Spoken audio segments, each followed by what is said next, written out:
So kung asawan mo karon, I believe that na mga pagabuhaton ang Ginoo sa matag kasing-kasing. Karong kagabi mga igsoon, mga higala, apriya nato ang atong kasing-kasing ug hunahuna ug atuang i-allow nga ang Dios magapamuwat kanato. Bago mi magsugod mo is that pwede ba mi nga magampo sa inyo ha? Ginoo, salamat karong kagabi Lord nga ikaw magapamuwat sa mga katawhan nga naaning lugar Ginoo. Mga pag-ampo Ginoo nga ikaw mag-aabri sa matag kasing-kasing ug hunahuna. Salamat sa imong tulong ngayong pagdalon karong kagabi sa mga katawhan nga naa Ginoo. Salamat na sila magapaminaw ug sila makaangkon diha sa kamaturan diha kanimo Kristo. We glorify your name, in Jesus name we pray. Amen.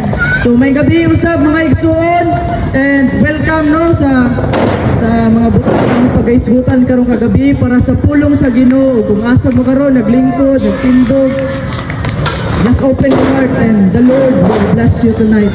Amen. About the religion, about si Jesus Christ lang.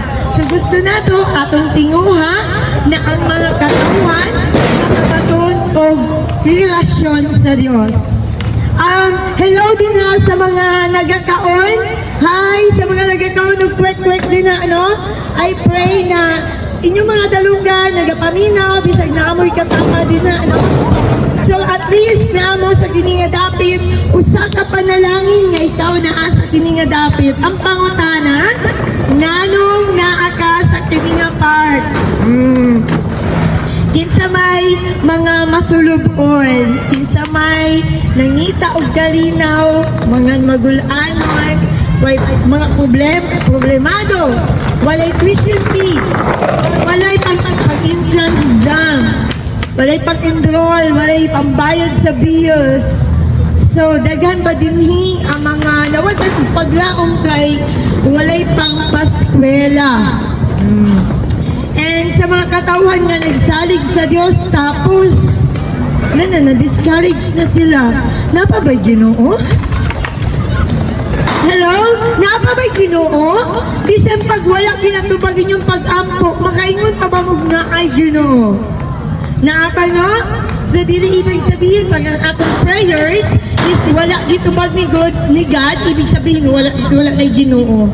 So na mga panahon na okay kayo mong pagbati, madasigon, puno sa paglaom. Pero na mga panahon, bisag na akay pagtuo kay Jesus Christ, discourage ka.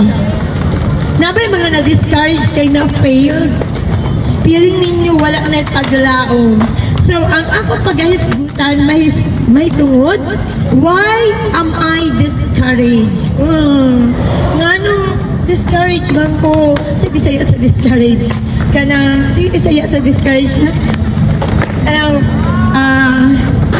Nawala ang encouragement.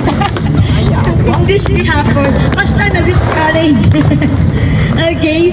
So, kini siya is, makita nato sa Psalms chapter 42, verse 5.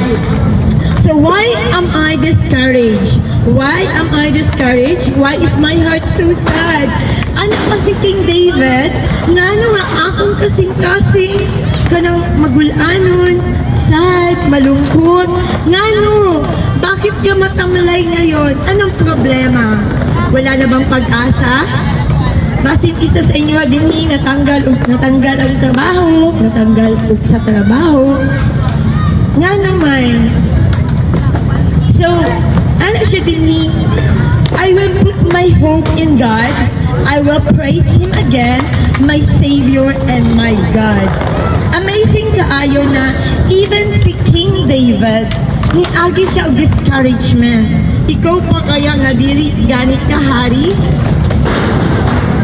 Muagi po ka og discouragement. I believe, matagpusa ka na to, na agi kay moment nga mag-uul, mawala og paglaom, it is okay.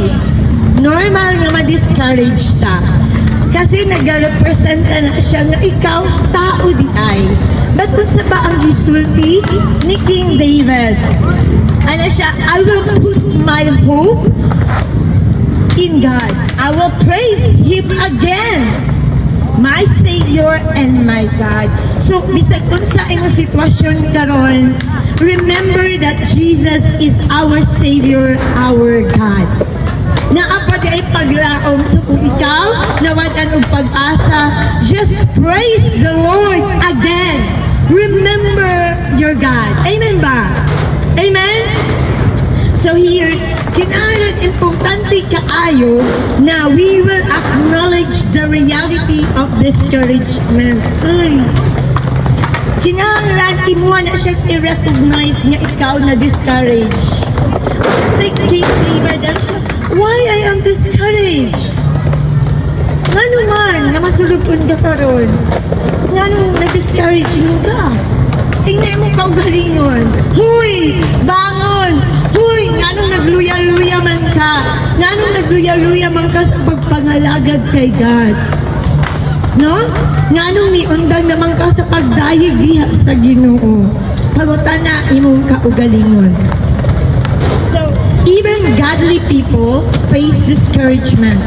David, a man after God's own heart, wrote this song. So, being discouraged doesn't mean na kulang kag pagtuo. It means you're human. Okay?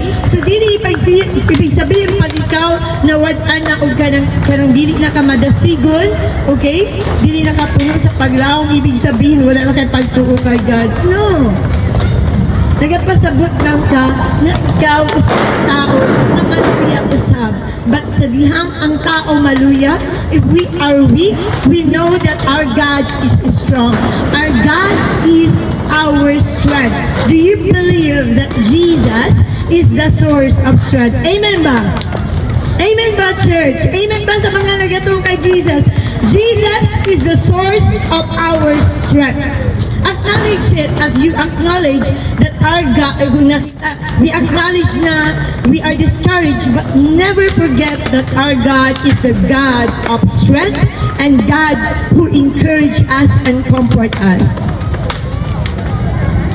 So, dinhi, pag once nga ato akong itago ang atong pagbati, kung itang sakitan, na-discourage ka, na-disappoint ka, unsa man ang imong pagbati karon, kung imuha lang na siyang itago, what will happen? Ang samat is magpabilin lang siyang mamulalong. So dapat is you need to express it to God because expressing to God leads to healing. Lord, discourage ko God. Lord, wala ka piling ako, Lord, wala ka. Lord, wala na pagraon sa maning kinabuhi. You need, let us learn, kinahanglan na makakapunta na maging transparent kay God. Isulti kay God kung sa imuhang gibati, kung ikaw naluya, di kapoy ka sa kinabuhi. Isulti sa Diyos kay ang atong Diyos na makasabot sa imuhang pagbati. Kung ang imong ginikanan, higala, dili makasabot kung sa ang imong sitwasyon karon. Know that our God understands your emotion. Nakasabot si Lord sa imong pagbati. Tingali, dugay na nga panahon nga wala ka nagaampo. Pangutanan ta ka, ikaw karon nga nagapaminaw. Kanus aka nga last nakipagstorya kay God. Kanus ani mo gisumbong ang imuhang mga pagbati, imong mga pasakit diha kay Lord. Kay gisuwa ninyo, wala gayud mo na discourage, bisan pa na dagan yung nga digyapon ka, tiguwang na ka, digyapon ka mahawod. But if you believe na you will get better, kasi minsan kailangan nating madapa para tayo ay gumaling. Amen! So please don't give up. If you think na kana inyong passion, don't do it. Okay? So you never know kung asa mo dadun ni Ana. Okay lang masamadan, okay lang madampag, okay lang katawan. Ang importante, magpadayon. Okay? So padayon kung kamo nalipay ni Ana, but always remember, kanang inyong kusog gikan sa Dios. So pasalamati si Lord. Bisan pa nag-state mo, pag ang Lord, tabangi ko, protectionin ko. Diba? Always mo mag-pray. Pag once nga nag-skate ko, pag-pray mo na, Lord, I pray sa ako pag-practice, dili ko masamadan, dili ko ma-aksidente. Yes, knowledge ni God. After nga nagdula, after nga nag-practice, makita ninyo nga wala mo'y samad. Giprotectionan mo ni Lord. Pasalamati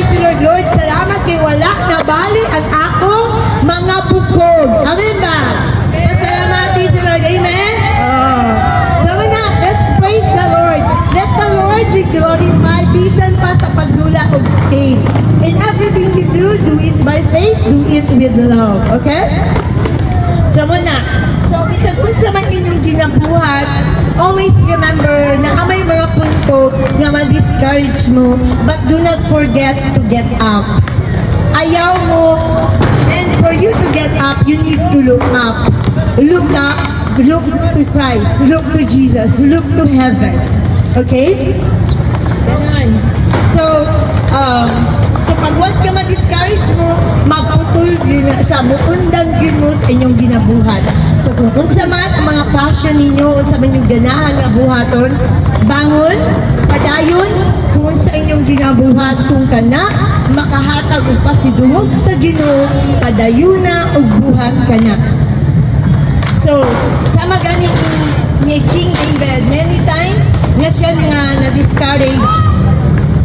So, unsa gibuhat niya, gi-isolate niya iyang kaugalingon.